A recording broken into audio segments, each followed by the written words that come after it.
ഒരു പ്രൊമോ വന്നിട്ടുണ്ട്. ആ പ്രൊമോയില് 3 മിനിറ്റ് സമയമാണ് ബിഗ് ബോസ് പണിപ്പുര കയറാൻ വേണ്ടി കൊടുക്കുന്നത്. ഗോൾഡ് കോയിൻ കിട്ടിയവർക്ക് പണിപ്പുര കയറാം.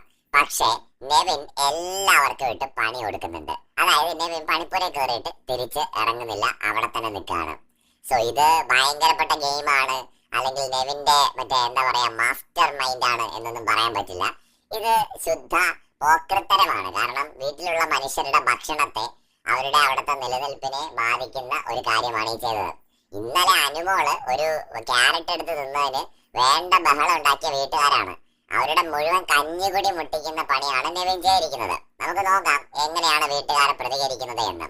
എല്ലാവരും നെവിന്റെ ഒപ്പം ചേർന്ന് വീട്ടിൽ നിന്ന് ഭക്ഷണ സാധനങ്ങൾ കട്ടെടുത്ത് കഴിക്കുന്നവരാണ്. അവരാണ് ഇന്നലെ അനുമോൾ ഒരു ക്യാരറ്റ് എടുത്തതിനും ചോറിൽ ഇത്തിരി കറി ഒഴിച്ചതിനും വേണ്ട പ്രശ്നങ്ങൾ ഇന്നലെ ഉണ്ടാക്കിയത്. ഇന്ന് നെവിനോ അകത്ത് കയറിയിട്ട് പണിപ്പുരയിൽ നിന്ന് പുറത്തിറങ്ങാതെ അവിടെ തന്നെ നിന്ന് മുഴുവൻ ആളുകളുടെയും ലക്ഷറി ബഡ്ജറ്റിനെ നഷ്ടപ്പെടുത്താനും അവർക്ക് കിട്ടാനുള്ള ഭക്ഷണ സാധനങ്ങളെ നഷ്ടപ്പെടുത്താനും പോവാണ്. എന്തായി തീരുമെന്നറിയില്ല. പ്രഭോ കണ്ടെടുത്തോളം നെവിൻ അവസാനം വരെയും അതിനകത്ത് തന്നെ നിൽക്കാണ്, പുറത്തിറങ്ങിയിട്ടില്ല. വീട്ടുകാർ എങ്ങനെയാണ് ഇതിനോട് പ്രതികരിക്കുന്നത് എന്നൊക്കെ നമുക്ക് നോക്കാം. കൂടുതൽ അപ്ഡേറ്റ്സുമായി വീണ്ടും വരാം.